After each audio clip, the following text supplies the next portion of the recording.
आज के इस कार्यक्रम के सबसे अंत में इस कार्यक्रम के प्रेरक, इस कार्यक्रम के प्राण, इस कार्यक्रम की परिकल्पना का जो भी स्वरूप है, संकल्प है, वो जिनके माध्यम से निकला, मैं उन पूज्य बाबा से निवेदन करता हूँ कि वे इस अवसर पर कुछ कहने की कृपा करें।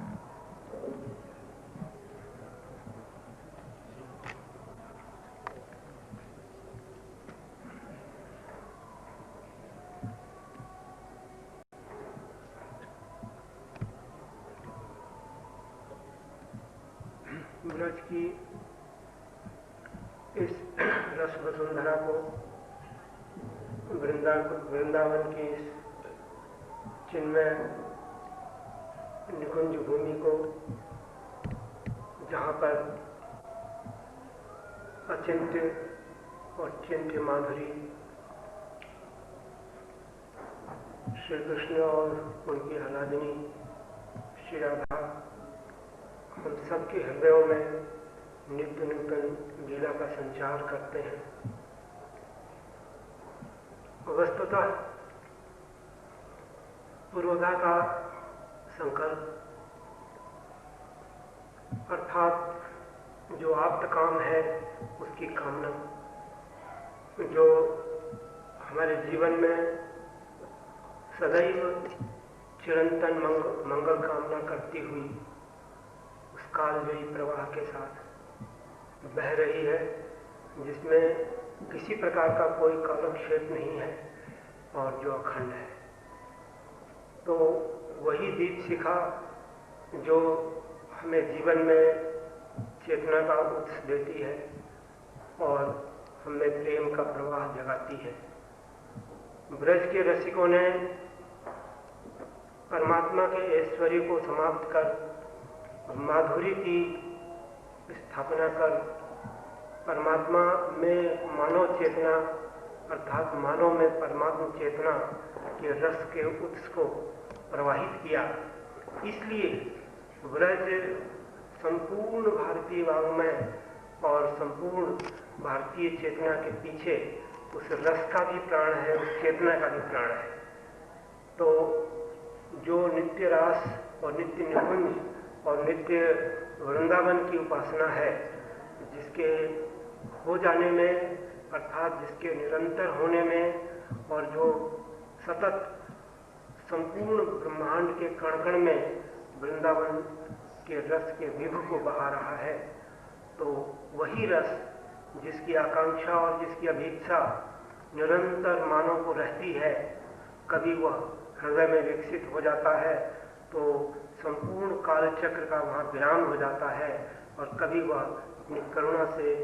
इस पर दृष्टिपात कर देता है तो हृदय में वृंदावन लहराने लगता है। तो उसी कामना को लेकर संपूर्ण कामनाएं पूर्ण होती है और उसी कामना को लेकर जीवन का आरंभ होता है और उसी कामना को लेकर जीवन की आकांक्षा भी पूरी होती है, जो अर्थपूर्ण है और जिसमें कि जीवन की अर्थवत्ता है। तो यही कामना जो परमात्मा के रूप में सृष्टि को व्यक्त करने के लिए उसने किया, और वह एक से बहुत हो गया और अनेक रूपों में हो जाने पर वह अपने आप को खोजने लगा। तो उसको वृंदावन के रसिकों ने रस की संस्थापना से, अपनी रस की दृष्टि से, जिसका पोषण करते हुए और जिसमें से उस रस का एक ऐसा स्वरूप प्रकट किया जो पहले कभी प्रकट नहीं हुआ था, जो सदा था और निरंतर प्रकट होने लगा। तो वृंदावन की इसी चिन्मय भूमि में जो दीपावली की पूर्व संध्या के साथ जुड़ा हुआ दीप का प्रज्वलन है, वह एक आकांक्षा, एक अभीप्सा, एक उत्कंठा और एक पीड़ा और एक उल्लास को लेकर कछुए वर्षों पूर्व प्रकट हुआ था, जिसके पीछे वृंदावन के रस रिक्त को और जिसके पीछे भारतीय उस चेतना और शैक्षिक रिक्त को जोड़ने का एक सेतु प्रयास निरंतर चलता रहा, जो था, जो है और जो रहेगा उसी की उपासना के साथ। तो हमारा कोई भी क्षण नया नहीं होता है, हमारे प्रत्येक क्षणों के भीतर क्षण क्षण नवताओं पैती उसकी भावना होती है, जिसके कारण कि वृंदावन का एक एक कण अपनी चिन्मयता के साथ पार्थिव सृष्टि को चिन्मय कर देने के लिए व्याकुल है। तो उसी आकांक्षा के साथ शाश्वत भारती का जो बोध है, उसका जो प्रणयन है, उसका जो उत्स है, उसकी जो अग्रगामी चेतना है, वह जागृत हुई। तो कोई भी भावना जो उसके साथ जुड़ जाती है वह जीवन में उपासना ही बन जाती है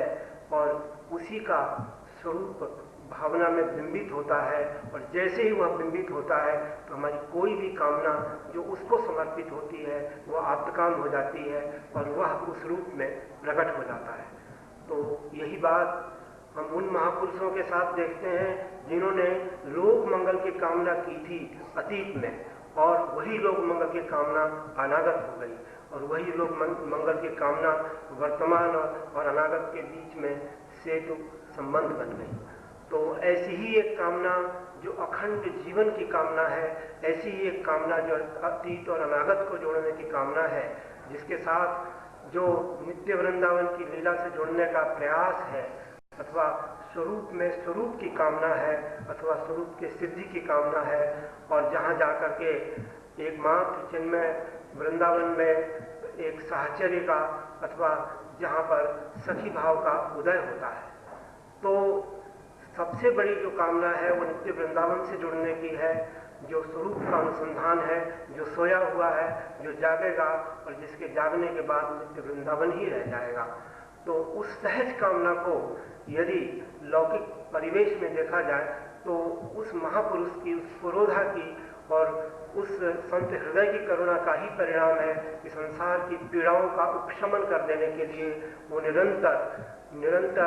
वृंदावन की चिन्मय लीला के उत्स से प्रकट होकर बार बार आते हैं, अथवा हिमालय की कंदराओं से उतरकर वे आते हैं और जीवन को, लोक को, विश्व को, पूरे ब्रह्मांड को लोक मंगल से जोड़ देते हैं। परमात्मा की विभुता जब प्रकट होती है तो उसका ही विस्तार संत हृदय की करुणा होती है। तो इसी प्रयास को, इसी चिंतन को, इसी अभिव्यक्ति को एक चंचु रूप से, छोटे रूप से सोचा गया,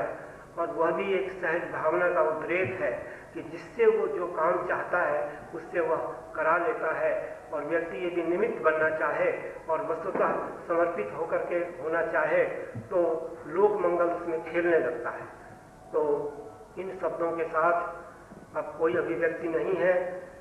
क्योंकि रास बिहारी रास का अनुकरण करेंगे और उनके अनुकरण से इस पूरे अनुष्ठान का, जो शाश्वत भारती का अनुष्ठान दीपमालिका के पूर्व संध्या में प्रज्वलित हुआ है, वह पूर्ण हो सकेगा। और यह निश्चय है कि ज्ञानीनाम अग्रगण्यम श्री मारुति नंदन श्री हनुमान जी की आराधना का अथवा उनकी कृपा का और उनकी भावना का, जो श्री राम और श्री कृष्ण दोनों को जोड़े हुए हैं, अथवा जो एक रूप में नित्य वृंदावन में है और दूसरे रूप में नित्य साकेत में है, तो उन्हीं की ज्योति से प्रज्वलित दीप शिखा जो अब से 18 वर्ष पूर्व दीप्त की गई थी, वह निश्चय ही अपने लक्ष्य को करेगी। मैं प्रणाम करता हूँ समागत विद्वानों को, जिन्होंने आकर के इस दीप शिखा में अपनी ज्योति को इस महाज्योति से जोड़ने के लिए करुणा की और कृपा की। और फिर वही बात, जिस हृदय को, जिस भावना को, जिस प्रेरणा को प्राणवान बनाने के लिए नित्य वृंदावन और मुकुंज की उपासना अपने आप को पल्लवित और पुष्पित करना चाहती है, कदाचित कि हम उससे जुड़ जाएं।